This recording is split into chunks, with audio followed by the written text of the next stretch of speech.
Hello guys, नमस्कार। कैसे आप सब?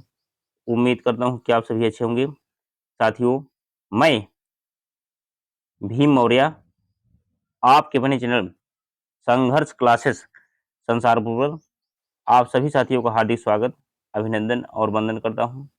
इसी क्रम में साथी, ये देख सकते हैं स्क्रीन पर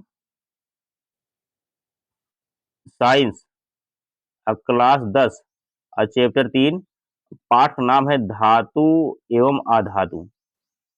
ये विज्ञान से है। तो साथियों, इसकी हम चर्चा विस्तार से करेंगे, क्योंकि इसका अध्ययन आपको करना बहुत आवश्यक है। इस अध्याय से बहुत ज़्यादा क्वेश्चन एग्जाम में पूछे जाते हैं। तो प्लीज़ साथियों, सभी लोग इस वीडियो में लास्ट तक बने रहें, और जो साथी अभी तक चैनल को सब्सक्राइब नहीं किए हैं, वे सभी लोग चैनल को सब्सक्राइब करके बेल आइकन घंटी प्रेस कर लेंगे। तो चलिए शुरू करते। देखो, ये पार्ट 1 है, पार्ट 1, पार्ट 1। अब इसके बाद हम क्वेश्चन की श्रृंखला लाएंगे। तो चलिए हम देखते। देखो, ठोस, तन्य, आघातवर्ध, ध्वनिक, सुचालक, वायु, जल, अन्य धातु यौगिकों के साथ अभिक्रिया क्रियाशीलता श्रेणी। अब उसके बाद ये धातु में है, और क्या है साथी?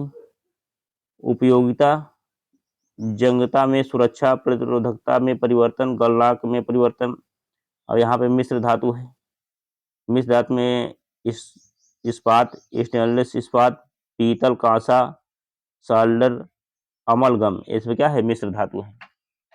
अब आगे देखिए, धातु और अधातु। यहाँ पे दिया मैंने स्ट्रक्चर बना दिया हूँ। अधातु और वायु साथ अभिक्रिया और आयनिक यौगिक देखिए इसमें है। तो धातु के इलेक्ट्रॉन का अधातु में स्थानांतरण। अब भौतिक गुणधर्म क्या है? ठोस भंगुर, उच्च गलनांक, जल में घुलनशील, कार्बनिक विलयन में अघुलनशील, पिघल कर व जलीय विलयन में सुचालक। और उसका चांदी H2S के साथ अभिक्रिया कर काला Ag2S बनता है। तांबा नमी और CO2 के साथ हरे रंग का क्षारी CuCO3। और उसके बाद संक्षारण क्या है? और उसके बाद देखिए इसमें है धात्विकी, अयस्क सांद्रण, अयस्क का धातु ऑक्साइड में परिवर्तन, भर्जन, निस्तापन। और उसके बाद फिर इसमें देखिए धातु ऑक्साइड से धातु गर्म करने पर कोयले द्वारा, अधिक क्रियाशील धातु द्वारा विद्युत अपघटनी अपचयन। इसके बाद संक्षारण, जंग रोकने के उपाय, यसद लेपन, रंग रोगन, एनोडीकरण, लोहे पर जंग यफी का जलीय ऑक्साइड बनने के लिए वायु और नमी की आवश्यकता। चलिए साथियों, स्क्रीनशॉट ले लीजिए। अब प्लीज साथियों देखो, इसको टाइप करने में बहुत टाइम लगा, तो प्लीज सभी लोग इस पर लाइक करते रहें। अब क्या है इस अध्याय में और आपको क्या पढ़ना है? चलिए स्क्रीनशॉट ले लीजिए पहले।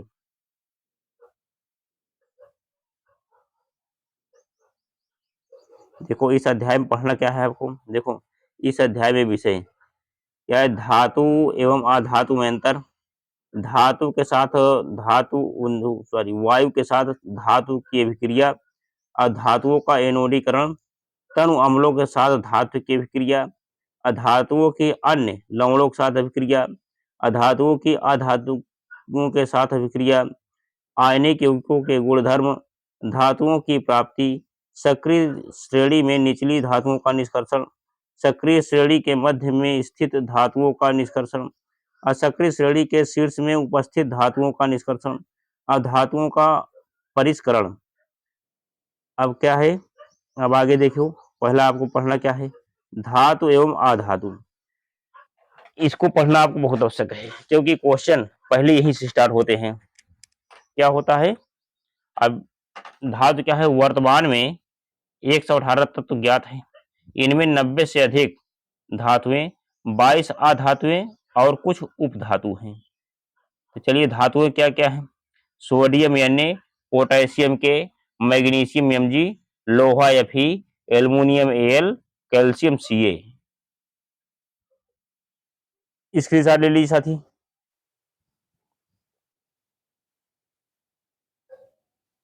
चलिए अब नेक्स्ट देखिए। अब बात बताइए, क्या बेरियम बी ए धातु है। अब देखिए, यहाँ मैंने स्ट्रक्चर बना दिया हूँ ताकि आपको समझने में कोई परेशानी ना हो। हमारे आसपास धातुएं कौन कौन सी हैं देखो। मशीन के पुर्जे और सुरक्षा उपकरण, आभूषण, या है बर्तन और सिक्के, इमारत, पुल, रेल पटरी को बनाने में, हवाई जहाज, समुद्री जहाज, गाड़ियों के निर्माण में क्या लगती हैं धातुएं, जो आप अपने घर के आसपास देखते होंगे या रास्ते में देखते होंगे, रोड पे जाते होंगे तब देखते होंगे। अब नेक्स्ट देखिए साथी, oxygen O, hydrogen H, nitrogen N, sulphur S, phosphorus P, fluorine F, chlorine Cl, bromine Br, iodine I, ये क्या है, अधातुएं हैं, अधातुएं। अब यहाँ मैंने साफ साफ टाइप कर दिया हूँ, क्या है, हमारे आसपास अधातुएं क्या है, ऑक्सीजन श्वसन, ईंधन का दहन, अधातुएं। नाइट्रोजन विकृत गंधिता से बचाव, अम्ल, उर्वरक और विस्फोटक जैसे पदार्थों में उपयोगी। अब आगे क्या है, कार्बन ईंधन के रूप में, पोषक तत्व, इलेक्ट्रोड, आभूषण। हाइड्रोजन हाइड्रोकार्बन में वनस्पति घी ईंधन रूप और उर्वरक बनाने हेतु। स्क्रीनशॉट ले लीजिए साथी।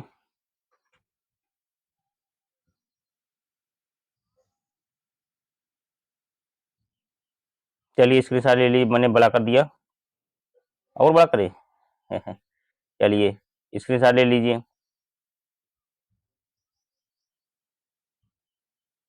चलिए अब नेक्स्ट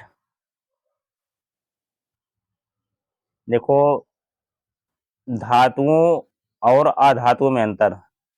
तो पहले कॉलम में धातुएं और दूसरे कॉलम में अधातुएं। तो धातु में क्या है, धातु में भौतिक गुणधर्म होता है, अधातु में क्लोरीन गैस है, आयोडीन ठोस है। अब इसके बाद तन्य और आघातवर्ध कैसी है, अधातुएं तन्य और आघातवर्ध नहीं होती। अब आगे क्या है, ध्वनिक और चमक दर्शाने वाली, अधातुएं ध्वनिक नहीं होती और चमकहीन होती है, आयोडीन और ग्रेफाइट में चमक होती है। अब आगे क्या है, समानतः उच्च घनत्व, लेकिन सोडियम और पोटेशियम का घनत्व कम होता है। अब अधातुओं का घनत्व अपेक्षाकृत कम होता है। चलिए स्क्रीनशॉट ले लीजिए साथी, स्क्रीनशॉट ले लीजिए।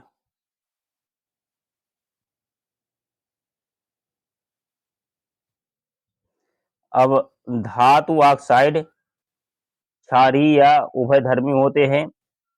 रासायनिक गुणधर्म, अब अधातु ऑक्साइड की प्रकृति अम्लीय होती है। अब धातुएं तनु अम्ल से हाइड्रोजन को विस्थापित कर हाइड्रोजन गैस निर्मित करती है।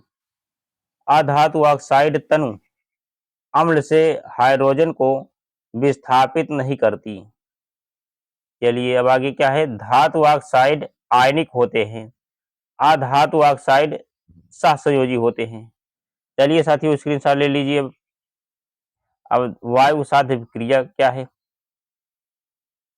वायु धातु वायु में धातु वायु में जल सकते हैं, वायु से अभिक्रिया कर सकते हैं या अप्रभावित रहते हैं। धातु प्लस ऑक्सीजन जब अभिक्रिया हुई तो धातु ऑक्साइड बन गया। स्क्रीनशॉट ले लीजिए साथी।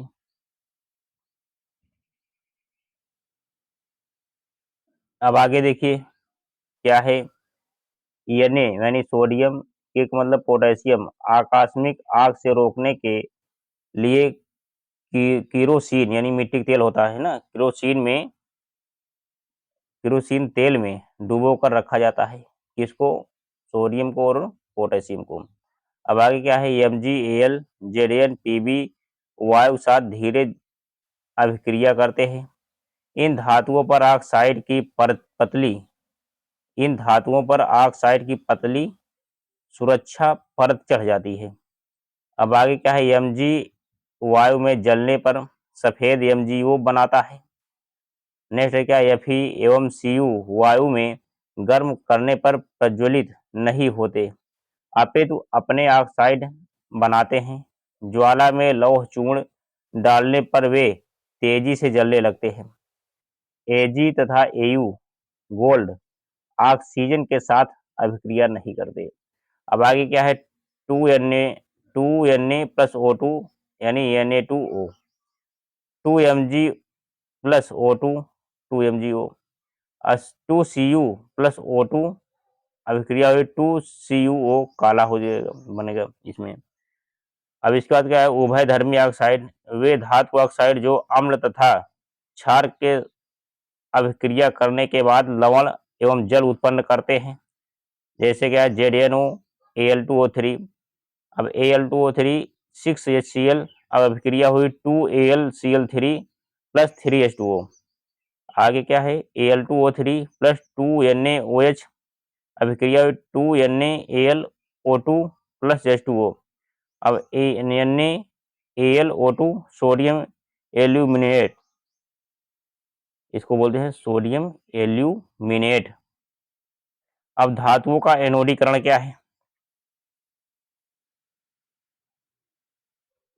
अब देखिए यहाँ साथी, धातुओं का एनोडीकरण। इस प्रक्रम में एल्युमिनियम को एनोड और ग्रेफाइट को कैथोड बनाया जाता है। सल्फ्यूरिक अम्ल के वैद्युत अपघटन के बाद ऑक्सीजन गैस उत्पन्न होती है।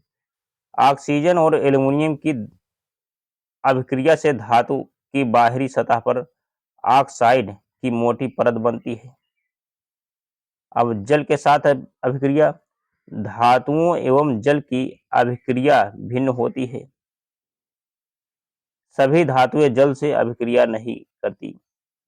क्या है, जल, अब यहाँ पे देखिए, जल ठंडे जल के साथ क्रियाशील, जैसे Na, Ka, sodium, potassium, calcium.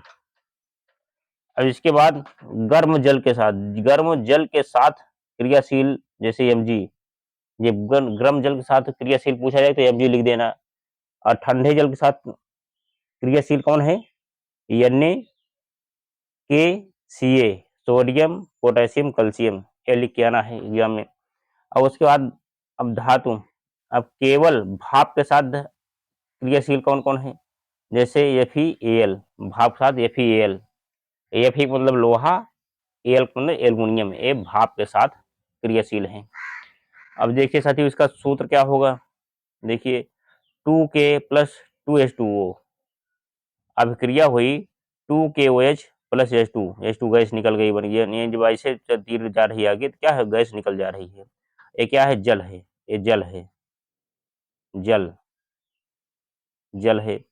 अब उसके बाद क्या है, Ca कैल्शियम प्लस 2H2O और अभिक्रिया हुई 2CaOH का होल ट्वाइस प्लस H2, फिर गैस निकल गई। फिर Mg प्लस 2H2O, उसके बाद अभिक्रिया हुई MgOH का whole twice plus H2, gas निकल गई। अब क्या है, Ca तथा Mg की जल से अभिक्रिया के दौरान उत्पन्न हाइड्रोजन गैस के बुलबुले धातु के साथ चिपक जाते हैं तथा धातु तैरना प्रारंभ कर देती है। चलिए साथियों, स्क्रीनशॉट ले लीजिए। अब आगे क्या है, देखो 2Al प्लस 3H2O अभिक्रिया Al2O3 प्लस 3H2, अब गैस निकल गई। फिर अब 3Fe plus 4H2O, Fe3O4 plus 4H2। चलिए स्क्रीनशॉट ले लीजिए साथी।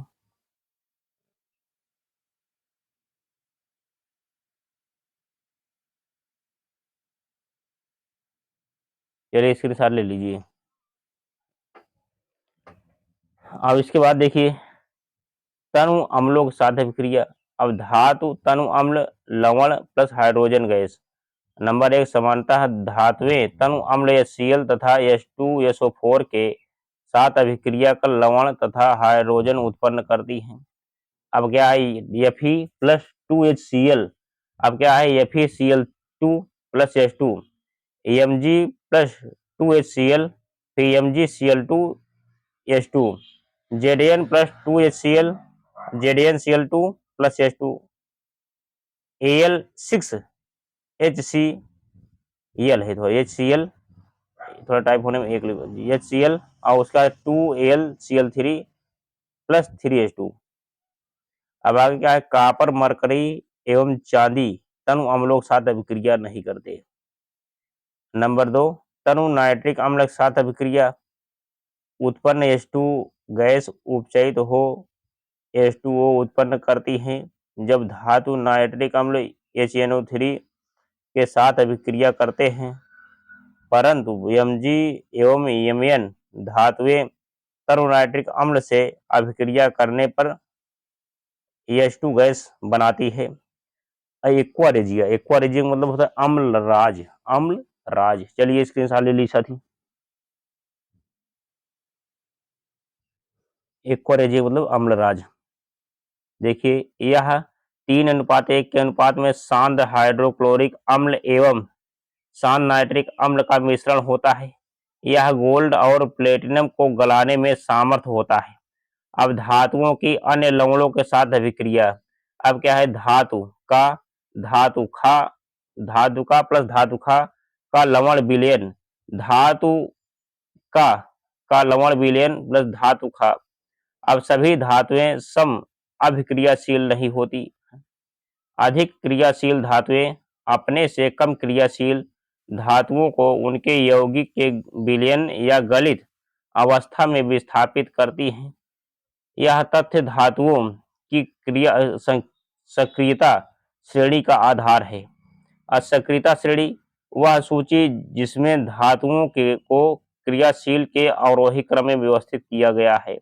अब देखिए क्या है, के और उसका बड़ा फिर Na, फिर ये भी बड़ा हो जाएगा।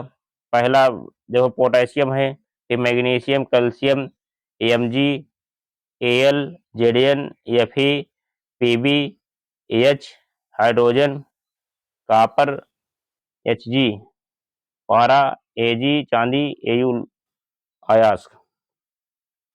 अब देखिए साथी, अब कैसे हैं, सक्रियता श्रेणी यानी अवरोही क्रम में है। अवरोही का मतलब बड़े से छोटा होता है।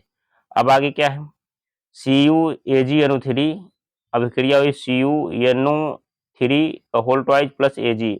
अब क्या है, CuNO3 का होल ट्वाइज का रंग नीला होता है। कापर चांदी से अधिक क्रियाशील होने के कारण चांदी, स्क्रीनशॉट ले लीजिए।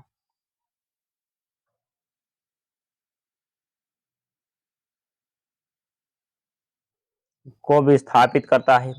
धातुओं की अधातुओं के साथ अभिक्रिया। तत्वों की अभिक्रियाशीलता संयोजकता कोष को पूर्ण करने की प्रवृत्ति के रूप में समझी जा सकती है। अधातु के परमाणु अपने संयोजकता कोष से इलेक्ट्रॉन त्याग करते हैं तथा धनायन बनाते हैं। अधातु के परमाणु संयोजकता कोष में इलेक्ट्रॉन ग्रहण कर ऋणायन बनाते हैं। विपरीत आवेशित आयन एक दूसरे को आकर्षित करते हैं तथा मजबूत स्थिति वैद्युत बल में बंधकर आयनिक यौगिक बनाते हैं। देखिए MgCl2 का निर्माण। तो MgCl2 मतलब जैसे मैग्नीशियम का परमाणु क्रमांक कितना है, 12 है। तो क्या हो जाएगा, 12 है तो 12 क्या हो जाएगा, देखो 2 8 फिर 2 8 2 10 12 सही है। देखो यहाँ पे इलेक्ट्रॉनिक विन्यास निकाला है। तो ये Mg2 प्लस और प्लस यहाँ पे क्या है, 2 इलेक्ट्रॉन माइनस में है। अब आगे क्या है इधर, अब यहाँ पे क्या है, यहाँ लिखा है 2 8 मैग्नीशियम धनायन है। इसके बाद देखो 2Cl प्लस 2 इलेक्ट्रॉन माइनस है। देखिए और उसका 2Cl माइनस हो जाएगा। तो 2 यानी क्लोरीन 17 होता है, 2 8 7 8 2 10 7 17, 2 8 8 क्लोरीन ऋणायन है।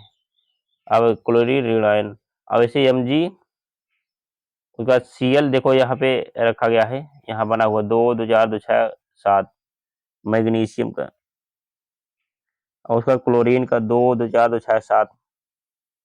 यहाँ पे क्या है, magnesium 2 plus chlorine minus, magnesium chloride का अणु, मैग्नीशियम क्लोराइड का अणु।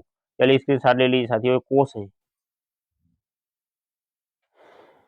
नेक्स्ट देखिए,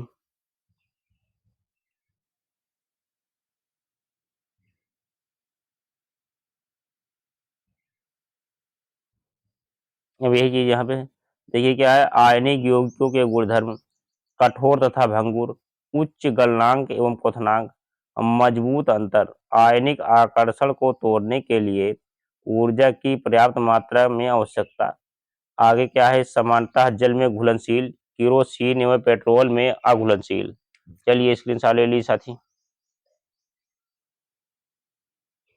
आगे फिर देखिए क्या है, गलित अवस्था तथा विलयन रूप में विद्युत के सुचालक। इन अवस्थाओं में मुक्त आयन उपलब्ध होने के कारण विद्युत विद्युत प्रवाहित होती है।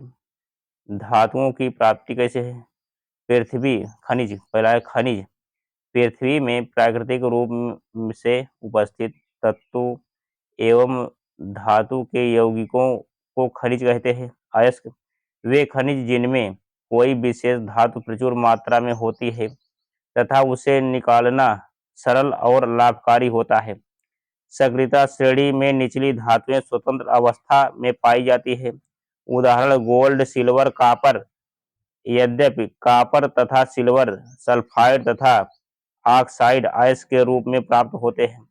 सक्रियता श्रेणी में मध्य में उपस्थित धातु प्रमुखतः सल्फाइड, ऑक्साइड तथा कार्बोनेट अयस्क के रूप में प्राप्त होते हैं। उदाहरण जेडीएन, Fe, पीबी अधिक क्रियाशील धातुएं स्वतंत्र रूप में यानी रूप से नहीं मिलती, जैसे पोटेशियम, सोडियम, कैल्शियम। गैंग क्या है, खनिज अयस्कों में मिट्टी, रेत जैसी अशुद्धियां होती हैं जो गैंग कहलाती हैं। स्क्रीनशॉट ले लीजिए साथी। अब आगे देखिए, धात्विकी अयस्क धातु प्राप्ति की क्रमगत प्रक्रिया। अयस्क का समृद्धिकरण, सांद्रीकरण, सांद्रित अयस्क से धातु की प्राप्ति, अशुद्ध से शुद्ध धातु की परिष्करण द्वारा प्राप्ति। आगे क्या है, सक्रियता श्रेणी में निचली धातुओं का निष्कर्षण, अयस्क को वायु में गर्म करके सिनाबार से मरकरी की प्राप्ति, सल्फाइड, ऑक्साइड धातु, यहाँ के यहाँ परिशुद्ध धातु। अब HgS और उसका HgO, Hg परिशुद्ध। अब आगे क्या है, कॉपर सल्फाइड द्वारा कॉपर की प्राप्ति। अब 2Cu2S प्लस 3O2 ऊष्मा 2Cu2O प्लस 2SO2। अब आगे क्या है, 2Cu2O प्लस Cu2S ऊष्मा 6Cu प्लस SO2। अब आगे सक्रियता श्रेणी के मध्य में स्थित धातुओं का निष्कर्षण, धातु को ऑक्साइड अयस्क से प्राप्त करना सुलभ होता है।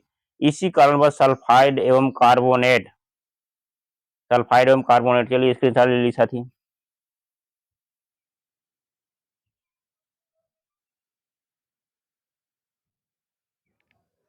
चलिए, अयस्कों को ऑक्साइड अयस्क में परिवर्तित किया जाता है। अयस्क को वायु में अधिक ताप पर गर्म करना। अब 2ZnS प्लस 3O2 ऊष्मा 2ZnO प्लस 2SO2। अब यह प्रक्रम भर्जन कहलाता है। अयस्क को सीमित वायु में अधिक ताप पर गर्म करना। ZnCO3 तापन ZnO प्लस CO2। यह प्रक्रम निस्तापन कहलाता है। धातु ऑक्साइड का अपचयन, कोयला प्रयोग करके अपचय कारक के रूप में कोयला ZnO प्लस C मतलब कार्बन, Zn प्लस CO। अब दूसरा क्या है, विस्थापन अभिक्रिया करके अधिक क्रियाशील धातु जैसे Na, Ca तथा Al का प्रयोग कर क्रियाशील धातुओं को उनके यौगिकों से विस्थापित करने में किया जाता है।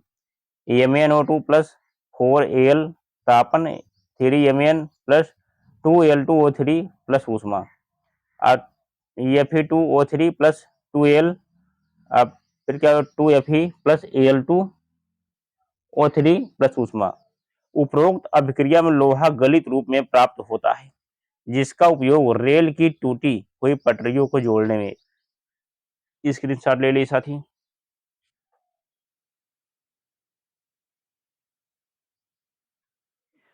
पटरियों को जोड़ने में होता है। इस प्रक्रम को थर्मिट अभिक्रिया कहते हैं। अब सक्रियता श्रेणी के शीर्ष में उपस्थित धातुओं का निष्कर्षण। इन धातुओं की बंधुता कार्बन की अपेक्षा ऑक्सीजन की प्रति अधिक होती है। इन धातुओं को वैद्युत अपघटनी अपचयन के द्वारा प्राप्त हो करते हैं। सोडियम को उनके उसके गलित क्लोराइड के विद्युत अपघटन द्वारा प्राप्त करते हैं। अब NaCl अभिक्रिया हुई Na+Cl-। अब विलयन अथवा गलित अवस्था में विद्युत प्रवाह में पश्चात कैथोड ऋण आवेशित पर सोडियम निक्षेपित हो जाती है तथा एनोड धन आवेशित पर क्लोरीन मुक्त होती है। कैथोड पर Na++E यानी सोडियम हो जाएगा। एनोड पर 2Cl-Cl2+2E 2 इलेक्ट्रॉन। अब आगे क्या है, धातुओं का परिष्करण। चलिए साथी स्क्रीनशॉट ले लीजिए। देखिए यहाँ पे धातुओं का परिष्करण, हाँ यहाँ पे है धातुओं का परिष्करण। प्राप्त धातुओं की अशुद्धियों या अपद्रव्य को वैद्युत अपघटनी परिष्करण द्वारा हटाया जा सकता है। शुद्ध कॉपर को इस विधि से प्राप्त किया जाता है। वैद्युत अपघटनी परिष्करण में निम्नलिखित प्रयुक्त होते हैं। एनोड अशुद्ध कॉपर धातु की क्षण है। कैथोड शुद्ध कॉपर धातु की क्षण है। अब विलयन क्या है, कॉपर सल्फेट के जलीय विलयन के साथ सूक्ष्म मात्रा में तनु सल्फ्यूरिक अम्ल विद्युत विद्युत प्रवाह करने के पश्चात एनोड में अशुद्ध धातु विद्युत अपघटन में घुल जाती है तथा उतनी ही मात्रा में शुद्ध कॉपर विद्युत अपघटन से कैथोड पर निक्षेपित होती है। चलिए स्क्रीनशॉट ले ली साथी।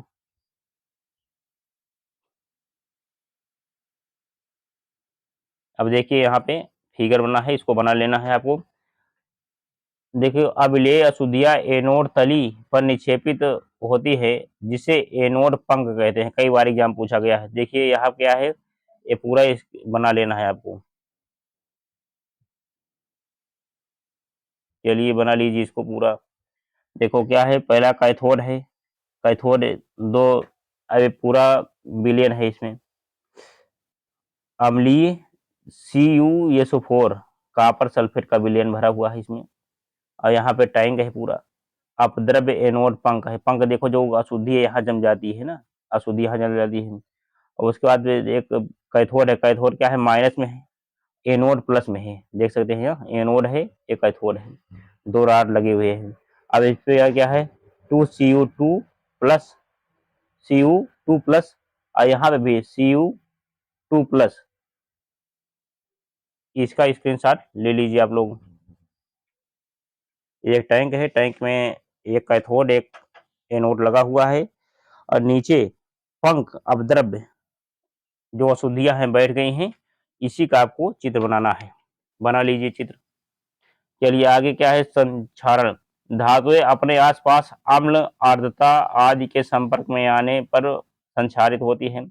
सिल्वर वायु में उपस्थित सल्फर के साथ अभिक्रिया कर सिल्वर सल्फाइड बनाता है तथा वस्तु काली हो जाती है।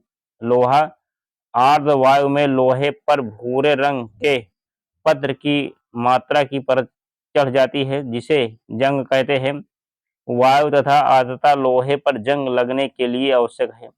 कॉपर क्या है, आर्द्र कार्बन डाइऑक्साइड के साथ अभिक्रिया करके हरे रंग का क्षारीय कॉपर कार्बोनेट बनाता है। चलिए स्क्रीनशॉट ले लीजिए साथी।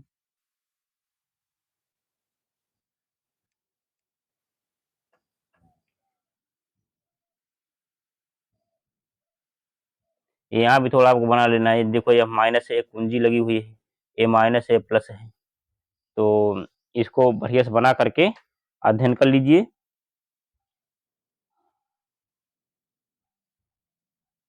चलिए अब आगे क्या है साथियों। अब संक्षारण से सुरक्षा। लोहे को जंग लगने से पेंट करके, तेल लगाकर, ग्रीस लगाकर, यशद लेपन कर, क्रोमियम लेपन द्वारा एनोडीकरण या मिश्र धातु बनाकर बचाया जा सकता है। लोहे एवं इस्पात को जंग से सुरक्षित रखने के लिए उन पर जस्ते जिंक की पतली परत चढ़ाई जाती है, जिसे इसे यशद लेपन प्रक्रम कहते हैं। चलिए साथियों, स्क्रीनशॉट ले लीजिए।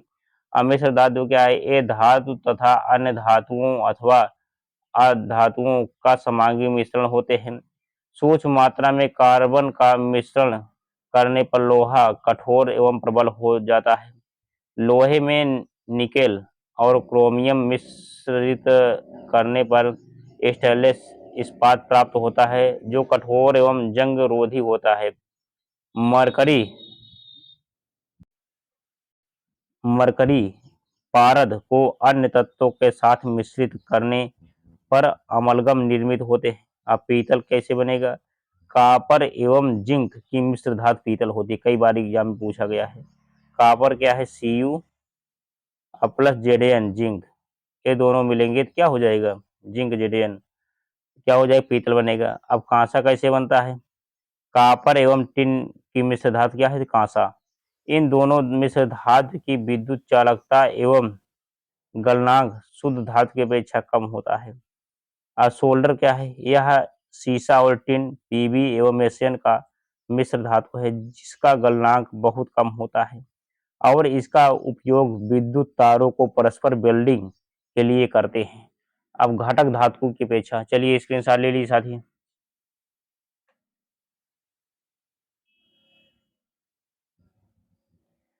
अब मिश्र धातु यहाँ तक तो हो गया था। देखिए, हाँ, फिर से सोल्डर एवं सोल्डर या सीसा और टिन, पीबी एशियन का मिश्र धातु है, जिसका गलनांक बहुत कम होता है और इसका उपयोग विद्युत तारों को परस्पर वेल्डिंग के लिए किया जाता है। अगर कोई तार टूट जाए तो वहाँ जुड़ाई के कार्य आता है करने में। तो ये क्या होता है? बहुत गलनांक इसका कम होता है, मिश्र धातु है। अब देखिए, घटक धातुओं के वजह, मैंने स्क्रीन बना दिया हूँ, स्क्रीन पे आप जैसे इतना याद कीजिए, चाहे इतना कर लीजिए, काम हो जाएगी इसी से। देखिए, मैं बता देता हूँ। घटक धातुओं की अपेक्षा मिश्र धातुओं में देखो, अधिक दृढ़ता अधिक होती है, कठोरता अधिक होती है, संक्षारण का प्रतिरोध अब कम क्या होता है? गलनांक, विद्युत चालकता कम होती है। तो इसी के साथ साथियों, ये अध्याय विस्तार से पूरा हुआ। ये पार्ट 1 था। अब इसके बाद हम इसका क्वेश्चन आंसर जल्द ही लेके आएंगे। तो सभी लोग इस वीडियो को पूरा देखिए, बीच से नहीं, और इसको बिल्कुल दिमाग में बैठा लीजिए साथी, क्योंकि इसमें से क्वेश्चन इस बार भी एग्जाम में पूछे गए हैं और नेक्स्ट एग्जाम में हमेशा पूछे जाएंगे। तो आपको अध्ययन करना बहुत अति आवश्यक है। तो चलिए साथियों, इसी के साथ ये पाठ पूरा हुआ। अब मैं अपनी वाणी को विराम देता हूँ। जय हिंद, जय भारत, वंदे मातरम।